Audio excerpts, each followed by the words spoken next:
El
hombre acostado sobre la cama ya no respondía a las preguntas. Sus ojos estaban cerrados y su frente continuaba ardiendo. Quién sabe si ya estaba sumergido en las brumas de la muerte. Desde niño había soñado con ser médico, sobre todo cuando veía las penurias y los males de los mineros de su pueblo natal, Cerro de Pasco. Pero ahora, irónicamente, solo era un paciente, consumido por la fiebre y la anemia, agonizando en la cama de un antiguo hospital. Se había inoculado una enfermedad para estudiarla, para conocer su proceso y buscar la manera de combatirla. Aun cuando algunos pensaron que era un suicida, él sabía perfectamente lo que hacía. Había utilizado su propio cuerpo como un laboratorio, y siempre tuvo la esperanza de terminar bien su experimento. Pero el destino tenía otros planes. La enfermedad le ganó la partida y lo obligó a pagar con su vida la audacia de querer investigarlo. Sus amigos de la Facultad de Medicina que lo acompañaban veían cómo por momentos la fiebre lo llevaba a perder la conciencia y se preguntaban alrededor del lecho: ¿todavía podrá reconocerlo? ¿Recordará aún su propio nombre? Repentinamente el paciente se estremece, se agita en la cama y parece que se esfuerza por decir algo. Un amigo le alcanza la tablilla que ha servido para comunicarse con él desde que perdió el habla. Y allí, con mano temblorosa, el hombre escribe sus últimas palabras.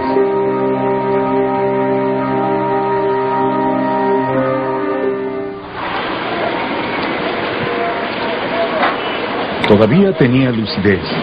Recordaba el nombre que le pusieron en la pequeña iglesia del barrio de Chaupimarca, en la ciudad de Cerro de Pasco. Allí, al lado de la antigua pila bautismal y en brazos de sus padres, recibió el primer sacramento cristiano, junto con su nombre, Daniel Carrión. Daniel nació a solo 4 kilómetros de esta iglesia, en el pueblo platero de Quiulacocha, el 13 de agosto de 1857.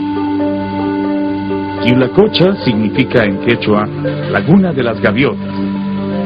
Hubo una época en que efectivamente cientos de gaviotas andinas se reunían a nadar y buscar alimento en esta laguna.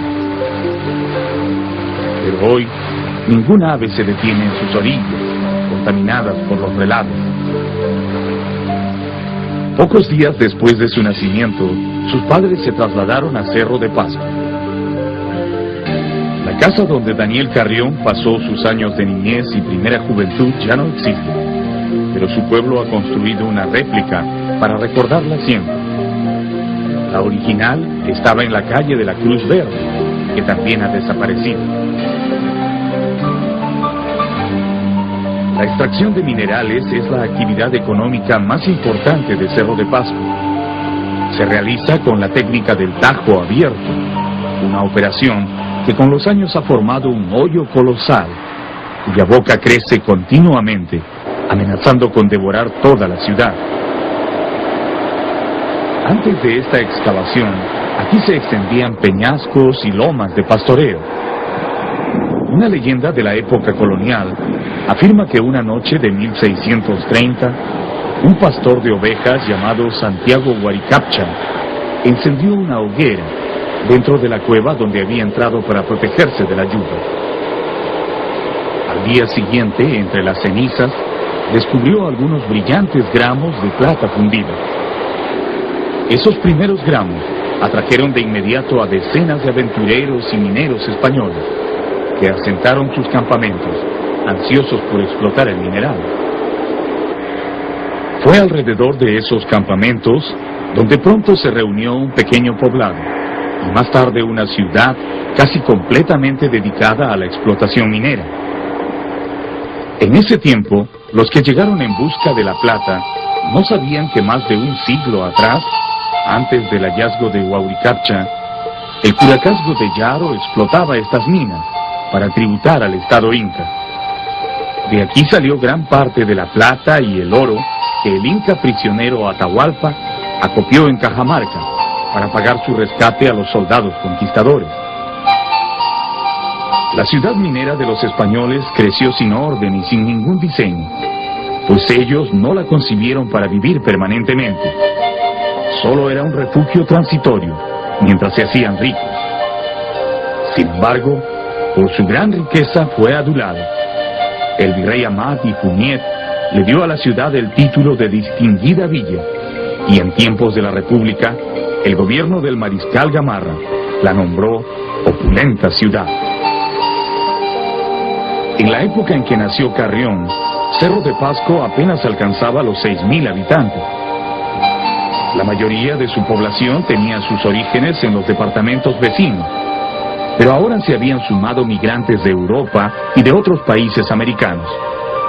Su riqueza la había convertido en una ciudad cosmopolita. El padre de Daniel Carrión, el médico don Baltasar Carrión, era uno de esos migrantes. Había venido de Loja, Ecuador, para ejercer su profesión en los asientos mineros. La madre era una joven serreña de Quiulacocha, llamada Dolores García Navarro. Sus primeros años escolares transcurrieron aquí, en la escuela municipal. Este patio y estas aulas lo vieron llegar como a cualquier niño de ahora, con las mejillas enrojecidas por el frío cortante de los 4.338 metros de altura de Cerro de Pasco. En su camino a la escuela se cruzaba con las manadas de mulas o llamas cargadas de mineral que iban rumbo a los molinos. El escolar Carrión sabía lo que costaba extraer esas piedras incrustadas de plata, hierro o zinc. Los socavones estaban muy cerca y era fácil saber que en esos lugares cientos de obreros dejaban su vida.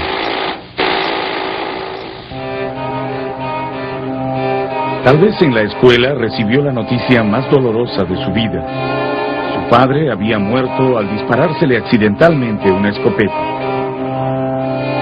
En 1870, cuando tenía 13 años, fue enviado a Tarma a concluir sus estudios primarios e iniciar su educación secundaria. Para entonces su madre se había unido a don Alejo Valdivieso, un migrante también ecuatoriano, que llenó su carencia paterna y se convirtió en su guía y protector. Daniel Carrión jamás se refirió a él como padrastro. En el año 1873, inicia una nueva etapa en su vida. Se aleja de Cerro de Pasco y viaja a Lima a terminar su secundaria. Atraviesa a caballo la cordillera, el páramo, sus cumbres y sus asientos mineros, con rumbo a la estación del tren. ¿Qué pensaba en esas soledades? Quizás la única certeza que tenía era que viajaba a vivir solo en una ciudad muchas veces más grande que la suya. Al llegar a la estación del tren en San Mateo, el joven Carrión pensó por un momento en las miles de vidas que había costado la construcción de ese tramo del ferrocarril.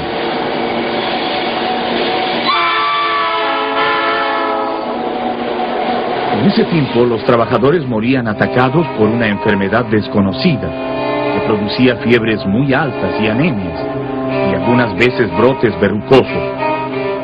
Se le llamaba fiebre de la orolla.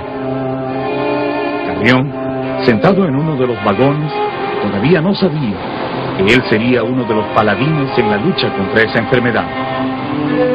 Ahora tal vez solo trataba de imaginar cómo era la ciudad donde algún día se titularía de médico. El tren corría veloz. Pronto conocería Lima.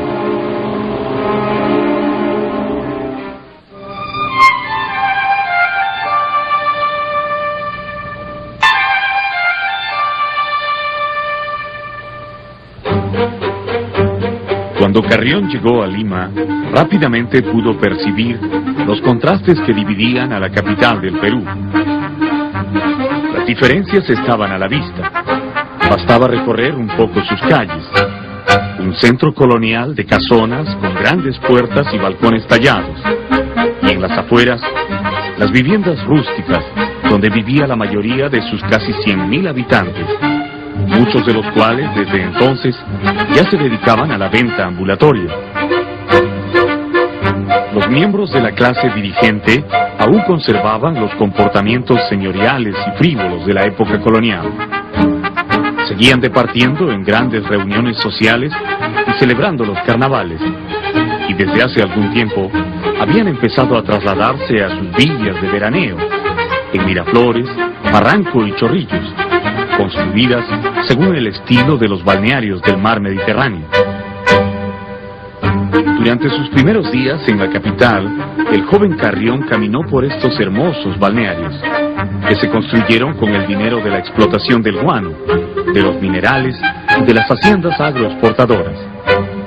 Posiblemente quedó fascinado con la visión del océano, tan plano y extenso, y en todo diferente al paisaje accidentado y pétreo de su tierra andina.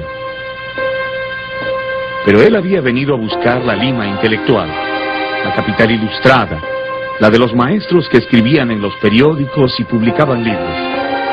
Esa Lima empezaba en el Colegio Guadalupe, el más antiguo y prestigioso del país, donde se matriculó para terminar su secundaria. Los hombres que dictaban clases allí eran más que profesores. Eran los líderes intelectuales de la época, y los alumnos, casi niños todavía, tenían la oportunidad de compartir con ellos las teorías más novedosas y las ideas más avanzadas de la época. Los días escolares también le trajeron amigos. Su carácter reservado se abrió a 4 condiscípulos, con quienes empezó una larga y entrañable relación. Sus nombres han quedado unidos al suyo: Mariano Alcedán, Casimiro Medina, Enrique Mestanza y Julián Arce. Años después, todos estos jóvenes estarían junto a su cama de enfermo, cuidándolo y alentándolo, cuando realizó el riesgoso experimento de estudiar la fiebre de la orolla en su propio cuerpo. Tal vez estos 4 amigos sonrieron sorprendidos cuando Carrión les comunicó que había pensado ponerse un nombre más para unirlo al de Daniel, con el que lo bautizaron sus padres. Quería llamarse Alcides, porque en el curso de griego había descubierto que Alcides significa fuerte y sereno ante las adversidades, y él quería desde ahora honrar y merecer ese nombre. Y así se quedó, Daniel Alcides, por decisión propia y para siempre. Terminados sus estudios escolares, los 5 amigos ingresaron a la Facultad de Ciencias de la Universidad Mayor de San Marcos. Los estudios en estas aulas eran requisito para 3 años después postular a la Facultad de Medicina de San Fernando. Este es el patio de la Facultad de Ciencias, por donde Carrión y sus amigos transitaron, discutiendo y asimilando la nueva visión del mundo que venía desde Europa. Como nunca antes se buscaba explicar la naturaleza mediante leyes, y generalmente contradiciendo la propia fe. Para los jóvenes de entonces, empezaba a ser difícil creer que todo se movía de acuerdo a la divina providencia. La razón y la ciencia exigían respuestas más profundas. Entre el notable grupo de profesores de la Facultad de Ciencias estaba el naturalista don Antonio Raimondo. Él dictaba clases de historia natural, química analítica y mineralogía. Carrión le tenía una particular estima, porque el sabio italiano, en sus interminables recorridos por el Perú, había trepado hasta Cerro de Pasco, su lejana y entrañada tierra. Allá en la Puna permanecían sus padres y hermanos. Allá estaba el calor familiar, mientras él, en Lima, soportaba la nostalgia en modestas pensiones estudiantiles. En ese tiempo el joven Carrión escribió: mi jamás olvidada mamá, estoy haciendo todos los esfuerzos para estar en compañía de ustedes. Ya estoy bastante cansado de tanta separación. Y en sus breves periodos vacacionales regresaba a Cerro, a esa tierra fría y solitaria, difícil de amar cuando no se ha nacido allí. Durante sus últimas vacaciones escolares no pudo viajar. Tenía que prepararse para postular a la Facultad de Medicina de San Fernando. No había sido aceptado en un primer y apurado intento, pero no se desalentó. Decidió estudiar más intensamente y probar de nuevo. Y en eso estaba, cuando una mañana del 5 de abril de 1879, los periódicos aparecieron proclamando en grandes titulares que el Perú estaba en peligro. La vecina República de Chile acababa de declararnos la guerra. Cuando Carrión ingresó a la Facultad de Medicina, los ecos de la guerra eran cada día más amenazadores. El monitor Huáscar del almirante Grau había caído en Angamos, y con ello el Perú había perdido casi toda su flota en el Pacífico. Pocos meses después, los chilenos tomaron el Morro de Arica, donde Bolognesi cumplió su famosa promesa de resistir hasta quemar el último cartucho. Ahora, la invasión enemiga de nuestro territorio era cuestión de semanas. Pronto, Lima vivía las estrecheces de la guerra y las angustias de una probable destrucción. A pesar de todo, la vida universitaria continuó. El local de la Facultad de Medicina funcionaba en esta plaza, llamada entonces Santa Ana, y que actualmente se conoce como Plaza Italia. Carrión, con sus libros bajo el brazo, cruzaba entre las vivanderas que comentaban las últimas noticias de la guerra y entraba a clases en compañía de sus 4 amigos del Guadalupe, ahora también estudiantes de medicina. En ese tiempo, la Facultad de Medicina tenía una plana docente verdaderamente brillante. Casi todos eran investigadores de primer nivel. Leonardo Villar enseñaba anatomía, José Casimiro Ulloa terapéutica, Manuel Odriozola nosografía médica, Lino Alarco clínica de mujeres.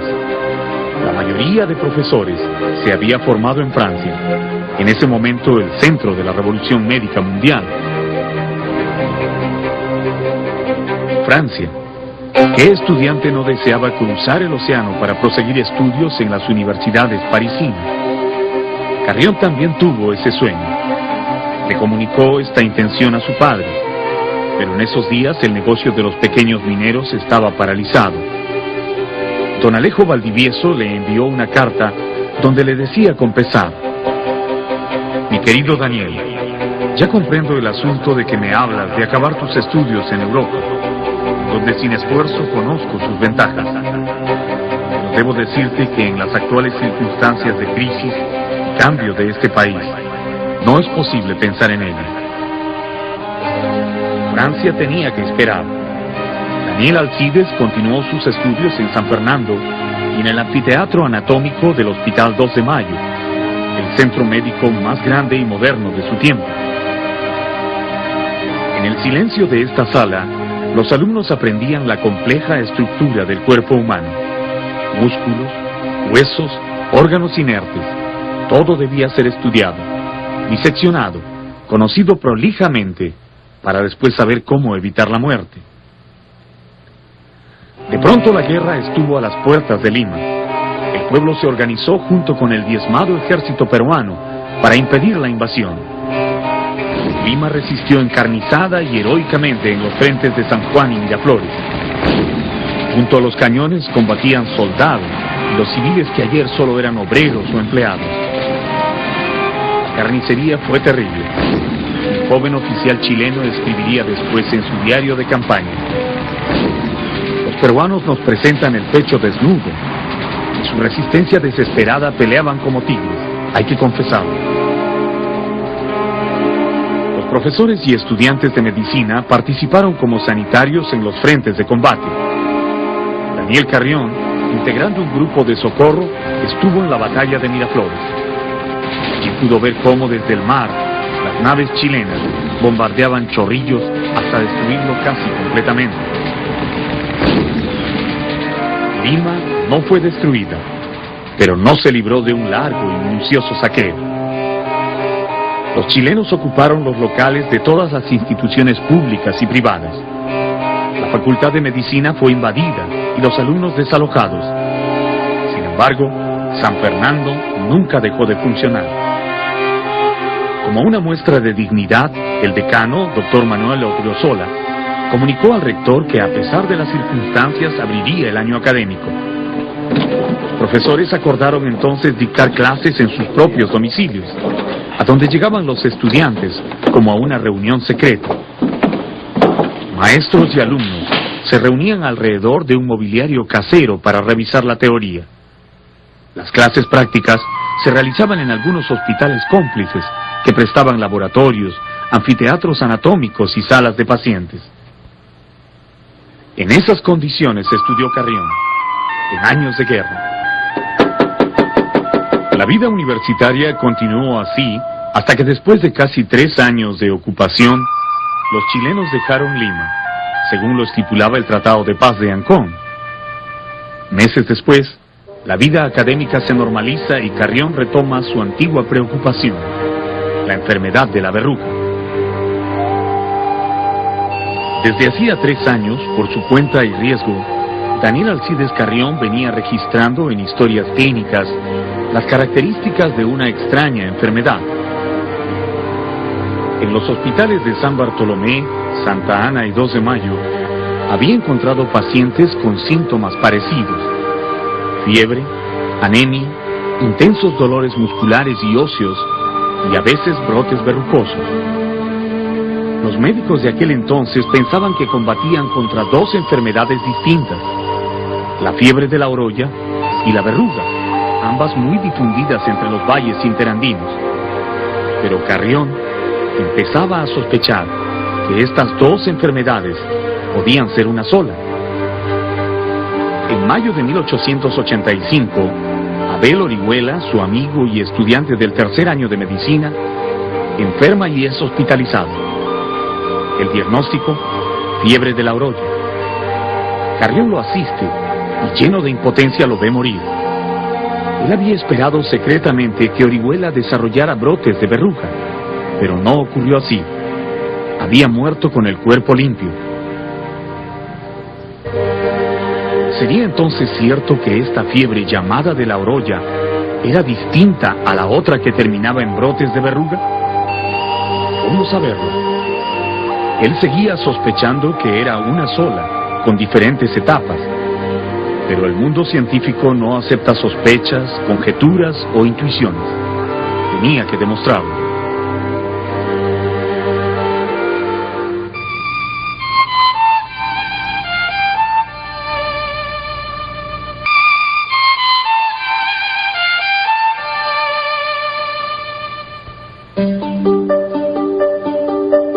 La enfermedad de la verruga o verruga andícola ya se conocía en el Perú desde tiempos precolombinos. Los antiguos pueblos Moche y Chancay la padecieron y dejaron testimonio de ella en su cerámica. Estos huacos, donde aparecen pobladores de ese tiempo con el cuerpo cubierto de grandes verrugas, hablan por sí mismos de la difusión y el impacto que tenía la enfermedad en las comunidades de aquel entonces. La verruga es una dolencia propia de los valles interandinos que se ubican entre los 500 y 3.200 metros sobre el nivel del mar, y es bien conocida en el Perú, Ecuador y Colombia. En nuestro país es más persistente en los departamentos de Ancash, Lima, Cajamarca, La Libertad y Piura. En quechua se le conoce con el nombre de sirqui o quepo. Con estas palabras se la diferencia de la verruga pequeña y ordinaria llamada ticti. Durante la colonia, la verruga fue una epidemia que cobró muchas vidas entre los conquistadores. Los españoles atribuyeron su origen a las aguas estancadas de los puquios y lagunas pequeñas. Ellos pensaban que esas aguas despedían una emanación maligna e insalubre que infectaba a los humanos, haciéndoles brotar esos granos horribles que conocían como verruga. Por eso evitaban pasar cerca de los puquios y, por supuesto, jamás bebían de ellos. Antes de venir a Lima, cuando todavía vivía en su Cerro de Pasco natal, Daniel Carrión escuchó los comentarios acerca de unas fiebres desconocidas que estaban atacando a los trabajadores que construían el ferrocarril central. Se le llamaba fiebre de la Oroya, en alusión al destino del primer tramo del ferrocarril. La audacia de su constructor, don Enrique Meis, hizo posible que la línea del ferrocarril venciera las gigantescas cumbres andinas, atravesando páramos y nevados por donde jamás se habían atrevido las máquinas humanas. Solo esa fiebre maligna, que abatía por cientos a los trabajadores, logró poner en riesgo su empresa. Los obreros desertaban y huían asustados a sus pueblos al ver que de cada 100 compañeros infectados, 20 no lograban superar la enfermedad y morían sin remedio en los hospitales de campaña ante la impotencia de los médicos. 7.000 trabajadores dejaron su vida en la construcción del ferrocarril. Se afirma que en este puente, hoy llamado Verrugas, hubo tantos muertos como durmientes tiene la vía. Daniel Carrión, que ahora estudiaba la enfermedad de la verruga, encontró que los síntomas de la fiebre de los trabajadores ferroviarios se parecían muchísimo a la enfermedad que él estaba investigando. En las historias clínicas que coleccionaba, había anotado que los brotes verrucosos eran precedidos de una fiebre similar, también causante de anemia. Pero sus observaciones no lograban cuajar en una teoría definitiva. Los numerosos conceptos contradictorios o equivocados, propios de la época, lo hacían dudar, revisar conceptos y buscar lecturas más actualizadas. La fiebre de la Oroya, en efecto, se parecía mucho al mal de la verruga, pero nadie podía afirmar categóricamente que ambas eran una misma enfermedad. Lo peor de todo eran las pocas herramientas con que podía contar un investigador de ese tiempo. La ocupación chilena mantenía bloqueados nuestros puertos y la información científica proveniente de otras partes del mundo no lograba entrar en el Callao. Cuando los ocupantes al fin se fueron, se acabaron 3 años de incomunicación entre los investigadores del Perú y el mundo. Entre enero a julio de 1884 llega una avalancha de noticias. Todos los estudiantes, los profesores de medicina se admiran de ver que había bacterias, cocos, bacilos, hematozoarios. El hematozoario de Laverán era la causa del paludismo, descubierta en 1882, el bacilo de Koch el mismo año. En fin, hay toda una avalancha y motiva la imaginación creativa de los jóvenes. Carrión quedó impresionado cuando se enteró del mayor descubrimiento científico de entonces, los microbios. El avance de la ciencia había permitido a los científicos asomarse a un mundo microscópico que era más peligroso para el hombre que cualquier arma sobre la tierra. Por primera vez se conocía de la existencia de los virus y las bacterias.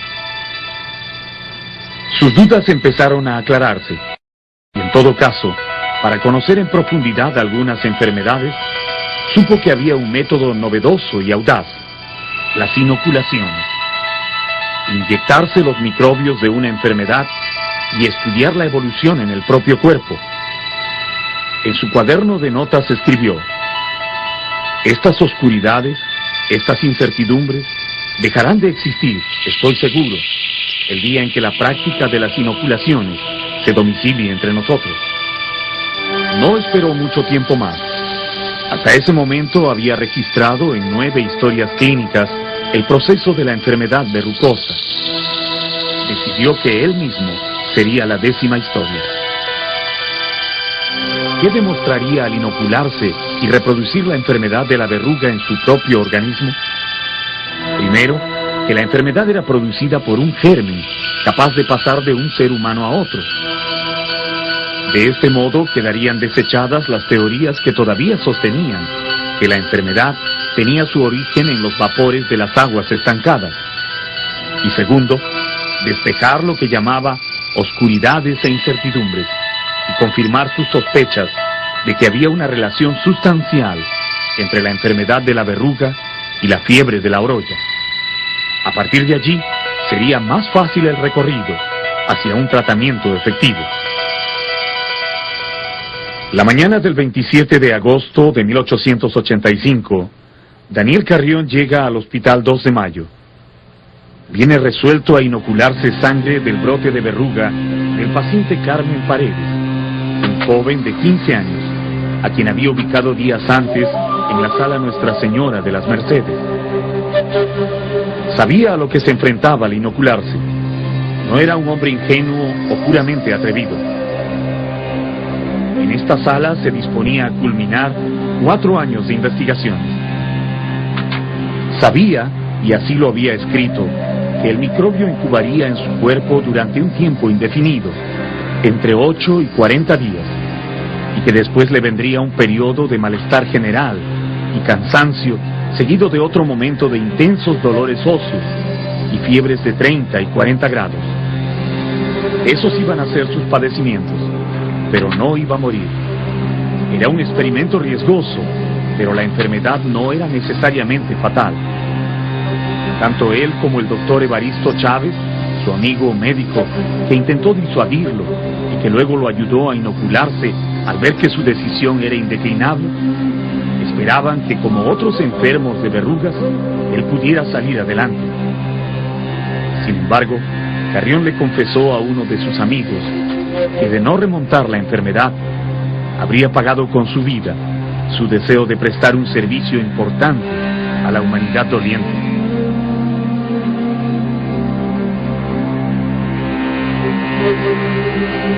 Durante los inciertos días que vendrían después, tendría que esperar y observar atentamente su propio cuerpo.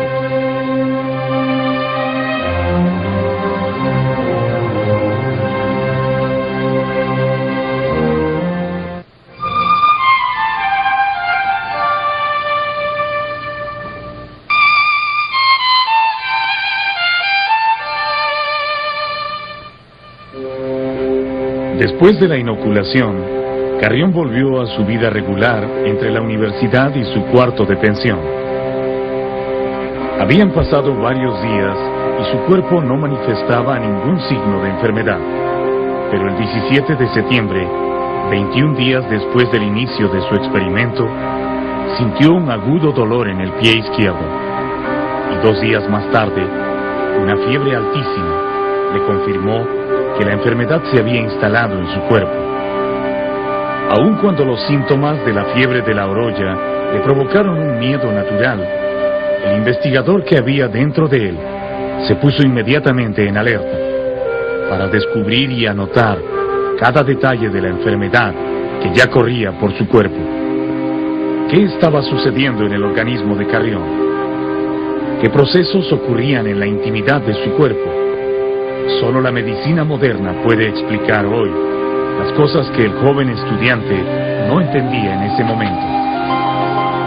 El agente transmisor de la verruga es un mosquito popularmente llamado titira, al que los científicos llaman Lutzomia verrucarum.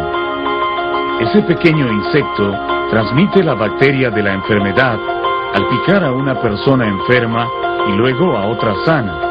A través del agudo piquete del mosquito, La bacteria, conocida como Bartonella bacilliforme, entra en el cuerpo humano y da inicio al proceso de la enfermedad. En el caso de Carrión, él se la aplicó directamente de un brote verrucoso. Una vez instalada en el torrente sanguíneo, la Bartonella comienza a reproducirse y ataca de inmediato a los glóbulos rojos. Penetra en ellos y se queda a vivir como parásito en el interior. Esa invasión de los glóbulos rojos por la bacteria se agrava cuando aparecen los monocitos y linfocitos, que son el ejército defensor de nuestro organismo. Como los glóbulos rojos están alterados por la Bartonella, los defensores no los reconocen y comienzan a matarlos sistemáticamente, persiguiéndolos por todo el sistema circulatorio. Los pocos glóbulos que logran sobrevivir son destruidos en el vaso. En cuestión de horas, miles y miles de glóbulos rojos son aniquilados por el propio sistema inmunológico, provocando un debilitamiento general y una severa anemia que muchas veces provoca la muerte del paciente. Sin embargo, si el enfermo remonta a la fase anémica, después de un tiempo, sus linfocitos y monocitos aprenden a luchar contra la bacteria. Entonces esta huye hacia la piel, formando los conocidos brotes verrucosos, algunos de los cuales no llegan a aflorar. A pesar de que las verrugas dan un feo aspecto al paciente, esta ya es la fase benigna de la enfermedad, pues luego de algunos días, los brotes desaparecen sin dejar huella.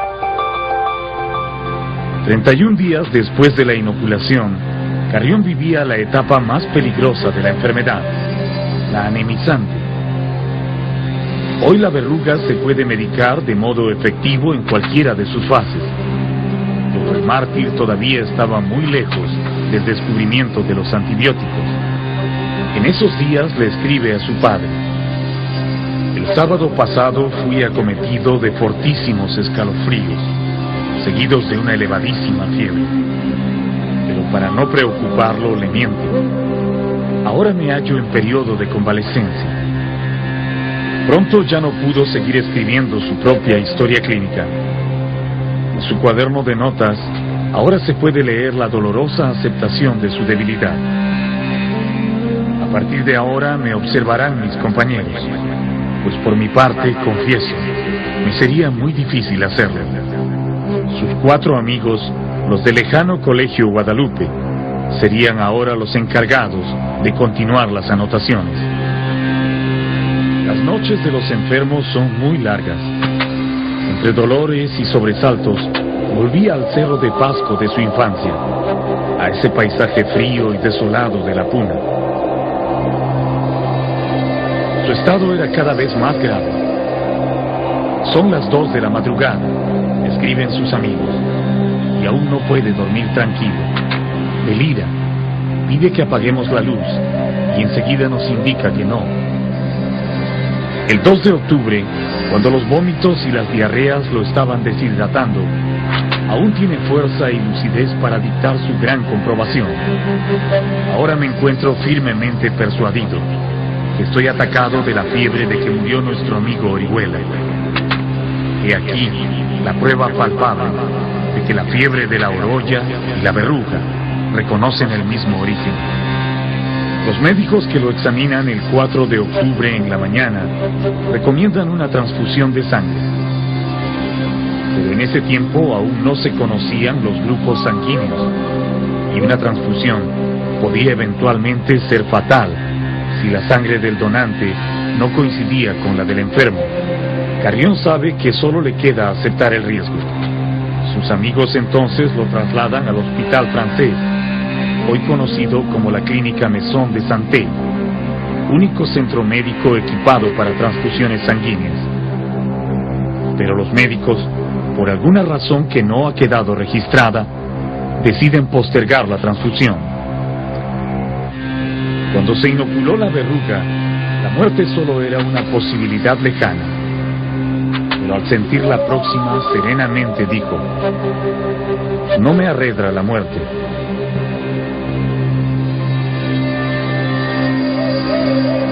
El 5 de octubre, a A las 11:30 de la noche terminó su martirio.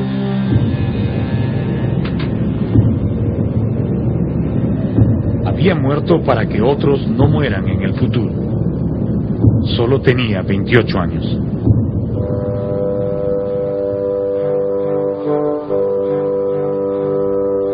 Desde su mausoleo en el Hospital 2 de Mayo, donde hasta hoy se recuerda su sacrificio, el inquieto espíritu de Carrión parece seguir preguntando a través de las brumas del tiempo: ¿ya hemos logrado vencer a la enfermedad?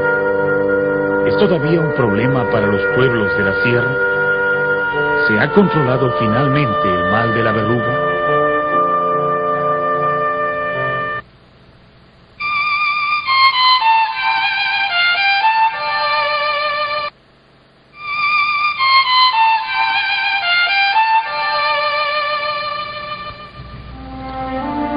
La inmolación de Carrión provocó un despertar en la investigación médica peruana. Los científicos superaron la desazón de un país que todavía curaba sus heridas de guerra y se abocaron al estudio de la temible enfermedad. La verruga fue abordada en todos sus aspectos y produjo numerosos ensayos que en conjunto constituyen el mayor aporte de los investigadores peruanos a la medicina mundial. En 1905, el doctor Alberto Barton, después de múltiples e insistentes pruebas en su laboratorio, encuentra finalmente la bacteria causante de la verruga, la Bartonella bacilliformis. 8 años más tarde, por encargo del gobierno de entonces, el entomólogo inglés Charles Townsend identifica al insecto transmisor, el mosquito titira, que vive en árboles viejos, matorrales y lugares de alta humedad. La investigación nunca se ha detenido. La verruga sigue siendo examinada desde diferentes especialidades. Hay quienes ponen a la Bartonella bajo el microscopio y la amplían miles de veces para seguir determinando su naturaleza. Y hay otros que en las salas de los hospitales estudian la sintomatología de la verruga y afinan las formas de tratamiento, porque a pesar de los antibióticos, todavía sigue cobrando víctimas. Este equipo de investigadores busca despejar otras dudas. Sus miembros pertenecen al Ministerio de Salud del Perú y a la Universidad Militar Norteamericana de Bethesda, en Maryland. Han empezado su trabajo aquí, en Caraz, donde la verruga persiste desde tiempos inmemoriales. Y luego, durante 3 años, se desplazarán hacia otras zonas endémicas. Han pasado más de 100 años desde que Carrión murió y aún no tenemos una visión clara de lo que es Bartonella. Yo creo que cuando este proyecto culmine, la visión, la perspectiva va a ser muy diferente. El equipo trabaja para responder una serie de preguntas que hasta ahora no encuentran una respuesta definitiva. ¿Es el hombre el único recipiente de donde la titira toma la Bartonella?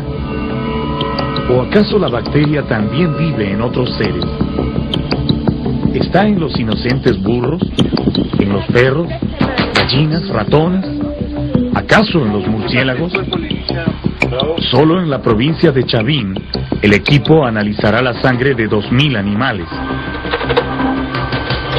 ¿Es la titira el único transmisor de la bacteria? ¿O tal vez también las pulgas de algunos animales? ¿Se encontrará Bartonella en las pulgas de este ratón? Las áreas de verruga en el Perú tienden a reducirse o se están expandiendo. Esta pregunta y otras posiblemente hallarán su respuesta en el informe final de la investigación. Pero hasta que la enfermedad no sea derrotada completamente, hasta que ya nadie enferme y muera consumido por la verruga, Carrión seguirá repitiendo lo que nos dijo en medio de su gravedad. Aún no he muerto, amigos míos. Ahora les toca a ustedes terminar la